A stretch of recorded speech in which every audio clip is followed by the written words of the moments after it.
Hello and welcome to Fact or Fiction. It's our show every single Monday on Sportuccino where we digest the biggest stories in sport. Again, it's been another cracking weekend in the English Premier League, so we've got you covered on that. We're also going to be talking a little bit about the Bundesliga today and, of course, the biggest fight of the year. Some people say of the decade, some people say of the century.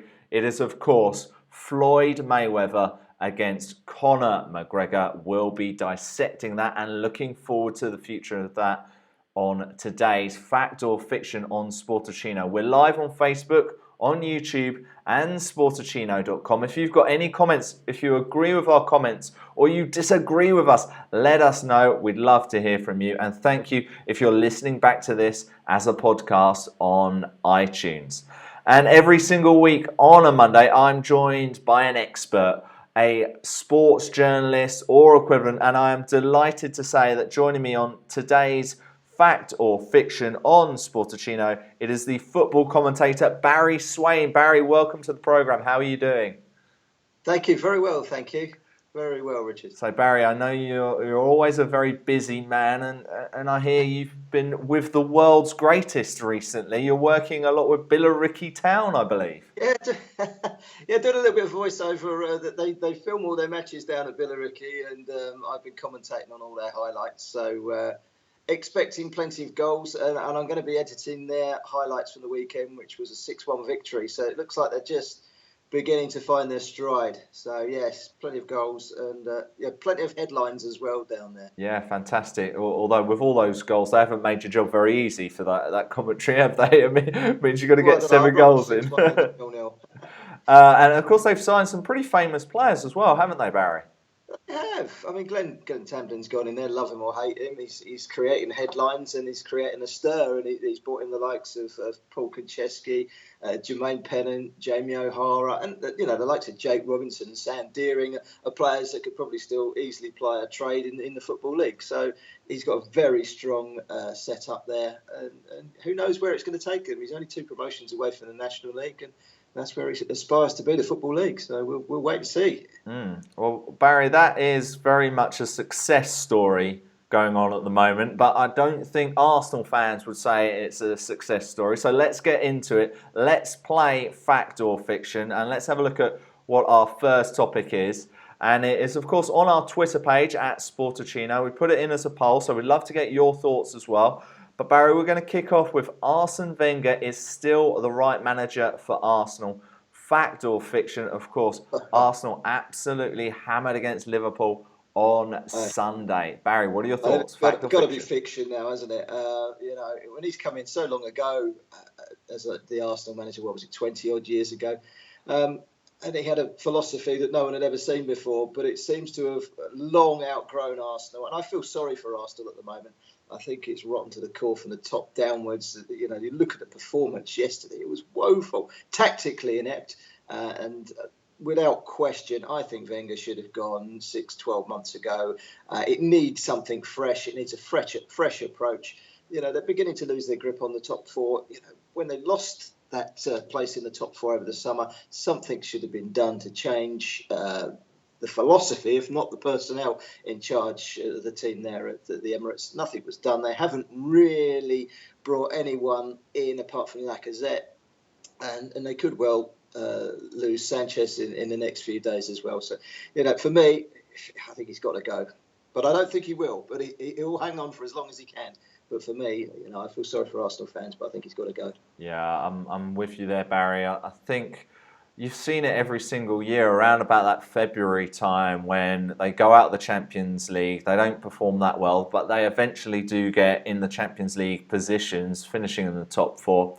And they didn't do that last year. And I actually felt last March was the most brutal it got towards him. And why does he need to continually have this pressure on himself? Why doesn't he just step aside, walk away? If he'd done it back in March, he probably could have lined up a good job for himself this summer if he still wanted to manage. But, they look an absolute mess. Even their win over Leicester, they pretty much didn't have a clue in defence.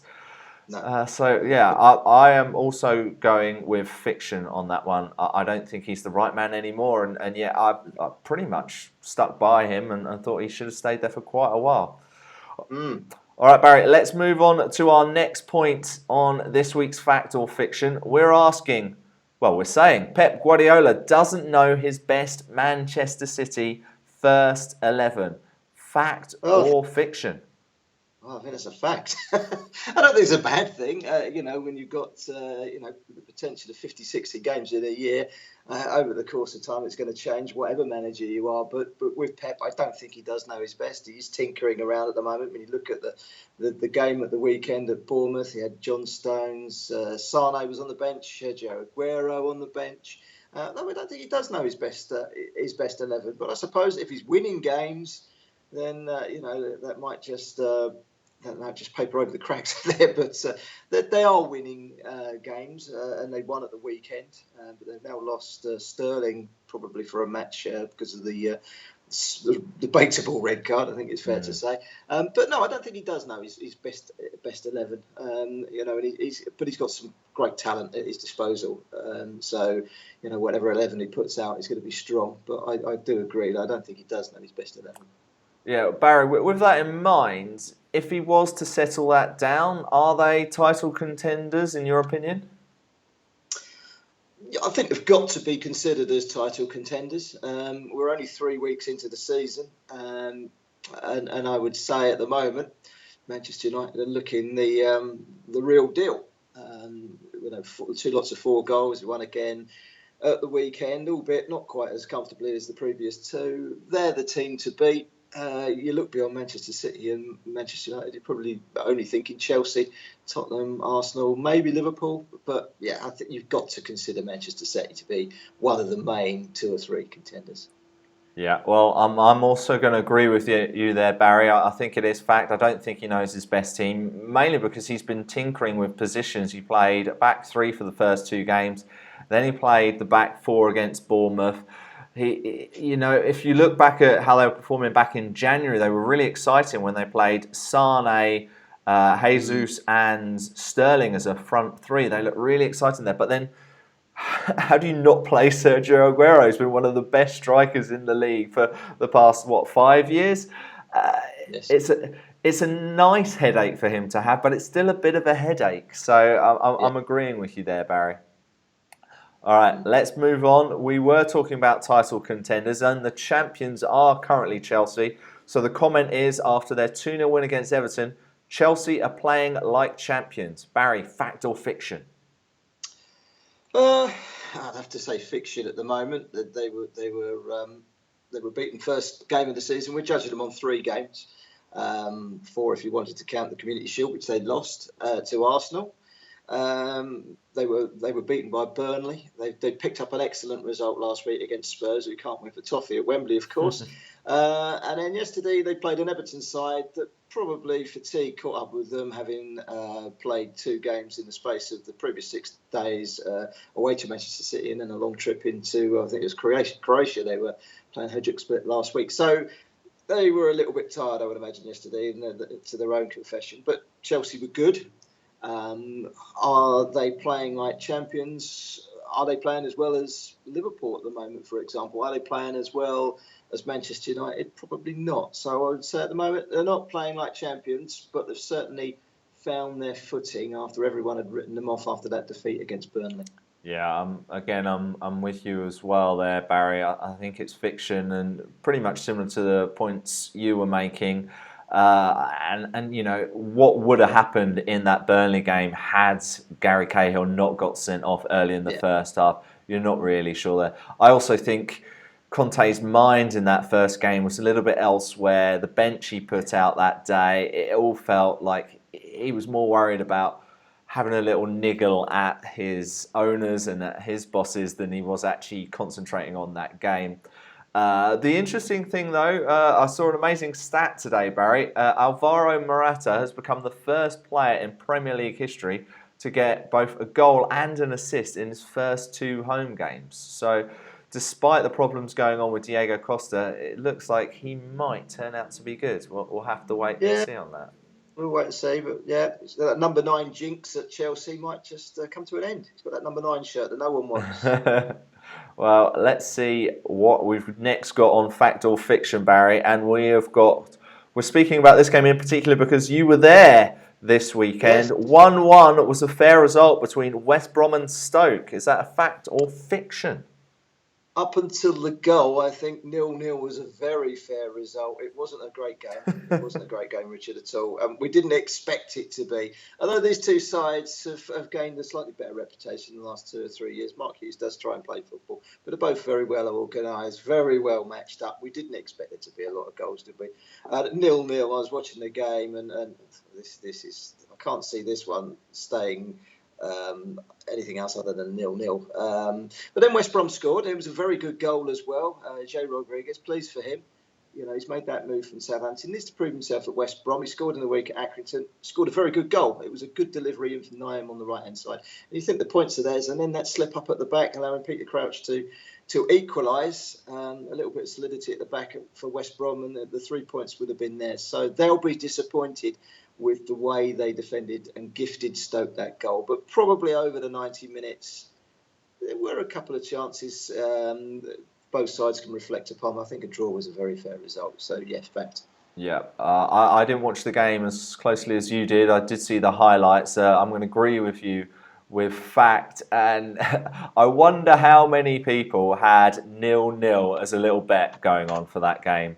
Well, I did. and if not... Well, I've done it as a double. I saw Augsburg in the German Bundesliga the week before, and they looked pretty solid but ordinary, and they were playing at home to Mönchengladbach. So I put that as a double at 0-0, but it was 1-1 after 5 minutes in that game. So my bet was rather undone very early on Saturday afternoon. The interesting thing about that game is as you mentioned, it did finish 1-1, and actually the defending were things which you wouldn't normally expect from either of those sides. I know you said it was a good ball from Neon, but Stoke defenders were a little bit all over the place for that goal. They'll pick bones. They'll pick the bones out of that goal. Stoke there will feel that they should have done better. He creeped in between two defenders. Rodriguez, good header, though it was. He needs to be picked up. So they'll have an inquest, I'm sure, when they're back on the training ground this morning or wherever it will be. And West Brom likewise. You know, I get the feeling that the defender, whilst he did have a wild swing at it, was kind of put off by the shout or lack of from Ben Foster. So there's probably a bit of an inquest going on there for West Bromwich Albion as to whose fault that is. But communication is key between defender and goalkeeper for that not to happen again. I'm sure Tony Pulis would be drumming that home. And those type of problems in defence are going to be helped if they sell Johnny Evans this week. Rumours today that he is linked with a move to Leicester City. I believe Leicester have put in a bid of £21 million. I know Manchester City were interested as well. What do you think of that, Barry? That sounds a lot of money for me. It does. So you kind of, it falls into a bracket. You kind of pigeonhole someone like Johnny Evans once he's left Manchester United and gone to West Bromwich Albion. That's it. He's beyond his peak, but he's been exceptional for West Bromwich Albion. He is a good defender, big, strong, great in the air. Didn't play yesterday, which kind of pours a little bit more ointment on it, doesn't it? So apparently he had a bad back and he was sitting in the crowd. So maybe he has played his last game. You know, he's been linked to quite a few very big clubs in Manchester City. You know, at the moment, when you look at that defensive line for Manchester City, John Stones, you know, you've got Vincent Kompany, whose fitness record isn't great, and someone like Johnny Evans coming in, that might be a good fit for Manchester City. But likewise, Leicester City, they've got Hoot at the back, who's starting to age, and Morgan likewise. I like the lad that they've got from Hull, who's in the England squad now, and maybe Johnny Evans would be a great partner for him. So it'd be interesting who picks him up if he does lead the Hawthorns. There was still no Gareth McCauley, was there, Barry? No, he didn't play yesterday, no. But they're a solid unit, West Bromwich Albion. I mean, they're unlikely to reach Europe. They're unlikely to have a battle against relegation. Stoke likewise. It was a mid-table battle. They've got too much to go down, but they haven't got enough to compete with the top seven. So they'll be all right, both of them. Well, the reason I mentioned Macaulay is, of course, last season he got me a lot of points in the Fantasy Premier League, and you're doing pretty well at that at the moment, aren't you? Certainly in Not the good. Yeah, Sportuccino week League. 1, week 2 weren't too bad, but week 3 is a little bit of a lull. But we, yeah. we all have our ups and downs, Barry. We all have our ups and downs. All right, let's move on to fact and fiction, and we're going to move away from the Premier League now. We've spoken about the Premier League for quite a bit, so let's move into another league that you know quite a lot about. Of course, it's something you've been doing commentary on as well, and the Bundesliga is one of the leagues which is trying out the video assistant referees, VAR. So we're going to talk about that. And we're going to say VAR has improved the Bundesliga. Fact or fiction? I think fact, and I'm not a big advocate of these type of changes. I probably was very anti goal line technology, but goal line technology was proven to work. It doesn't affect the smooth running of the game. I thought VAR would. I'd be totally honest with you. The way that it's streamlined seems to work quite well in the Bundesliga, where unlike the rugby union, you can't hear the VAR, you can't hear the referee talking. They've got a direct line of communication where they can both make a call. Can I just have a look at that? They're only allowed to call it on, I think it's mistaken identity, offside, penalties, and goals. And they use it sparingly. I'd done a game last week, Hamburg against Augsburg, wasn't used at all. The game at the weekend, which was a game actually, Leverkusen playing Hoffenheim, and that was used twice. One for a penalty shout where the guy went down very easily, and sure enough, it wasn't a penalty, and he waved play on. And another where the goal was scored, but he wasn't sure it was offside, and he wasn't sure if it crossed the line. So, just double check those two things. It crossed the line, it was onside, he gave the goal. And it just excludes any controversy. And I know it's never going to be rolled out at every level of football. It's not possible.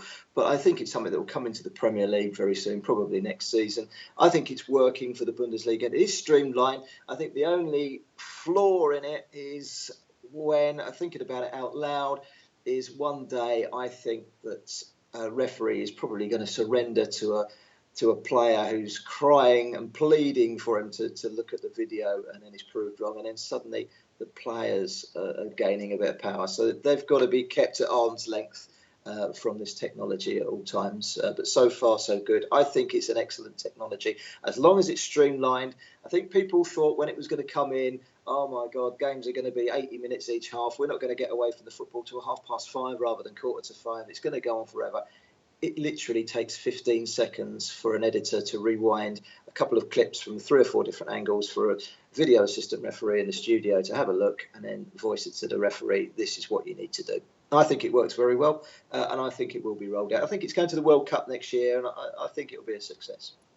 Yeah, I think I'm going to agree with you there, Barry. I think it's a fact as well. I haven't watched it as closely as you have. It's interesting what you said about the players there and them appealing. I wonder if they'll do something, say, like they do in tennis, like they do in cricket, where it's limited to, say, 3 appeals. Perhaps that could be via the captain. The captain makes that decision. Or potentially that could be something the manager asks the 4th official, saying, I really think that was a foul or a penalty or offside or something like that. Well, it's very open. It's very open at the moment. There isn't anything, I don't think, there to say that they can or can't. But I just think one day or one player is going to cry wolf. Oh, it's definitely not a penalty.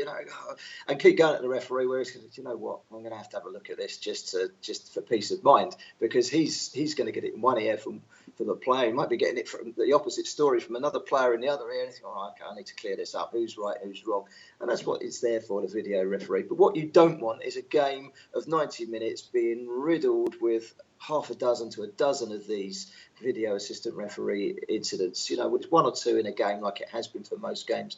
I think that's sufficient. It's just to stamp out the controversial and the wrong decisions that are key wrong decision. If he gives away a free kick, if he gives a free kick the wrong way in the middle of the park, you're not going to worry about that too much. But if he gives a penalty and it shouldn't be, it could make all the difference. How many times have we seen someone knocked out of a cup or crashes out of, or gets relegated on a kick of a ball and it was offside? So you just don't know. You just have to wait and see. And I think the other point you mentioned about it being at a high level, I know it was something that Sepp Blatter used to always argue against technology, saying football should be the same as the top level as it should be in the park.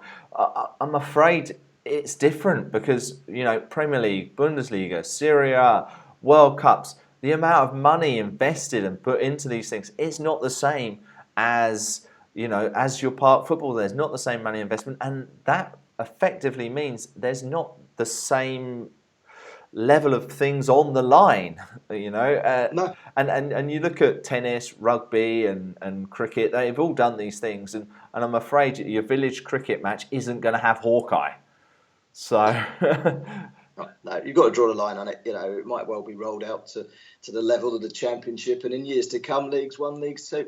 But you've got to think of the staffing. Every game needs 2-3 editors, cameras in various angles, and a qualified referee. It's probably a retired referee. So that all costs money as well. So you're never going to probably roll it beyond the Championship. Certainly not in the near future.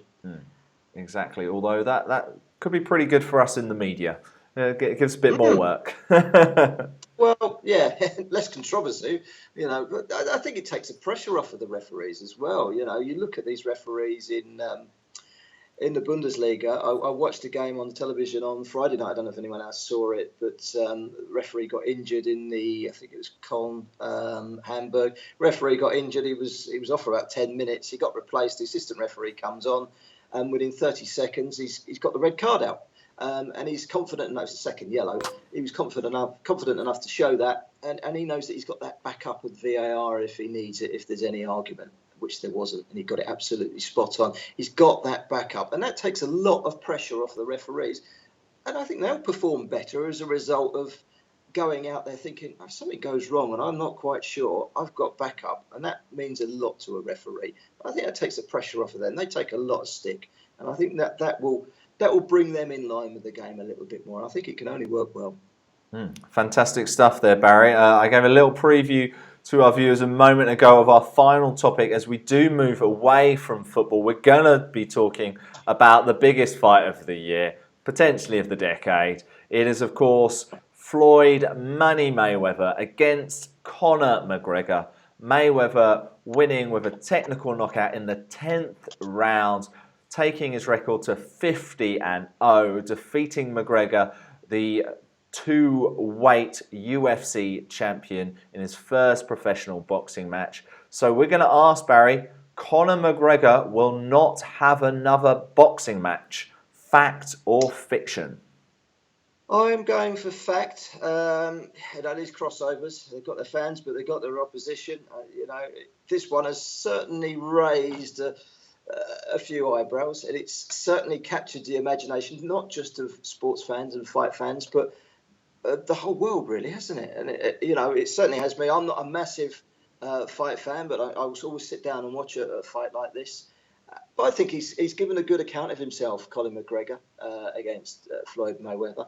I said to someone on Saturday, look, Donald Trump's won, and Brexit has come out on top unexpectedly. Who knows? Floyd Mayweather might lose this one, but we're talking about sport here, not politics. Although it does feel like an election, doesn't it? The way them two have gone hammer and tongue on one another. So I'm not surprised that Mayweather's won. I don't think that Colin McGregor will box again. I think he'll stick to what he knows and what he's very good at. But, I think even though he lost on Saturday, I think he proved the point. 10 rounds, had he pulled it off, then maybe we'd have seen a few more of these down the line. And who knows, we might well see some crossovers in the future. Yeah, we'll have to wait and see. I'm actually going to go with fiction here, Barry. I don't necessarily think it might be his next fight. I think he might return to the octagon next. I think Dana White probably is like, let's earn some more money for UFC before we give boxing any more money. But I do wonder, this whole deal with Paulie Malignaggi, who he had, giving him some sparring sessions, and then apparently he was giving away the secrets to Mayweather, and he signed a non-disclosure, and then they had the little bust up kind of 2 days before the fight. Part of me thinks that was all absolutely orchestrated in a very WWE wrestling way of things, and I do wonder if that's just sowing the seeds for something down the line in the future.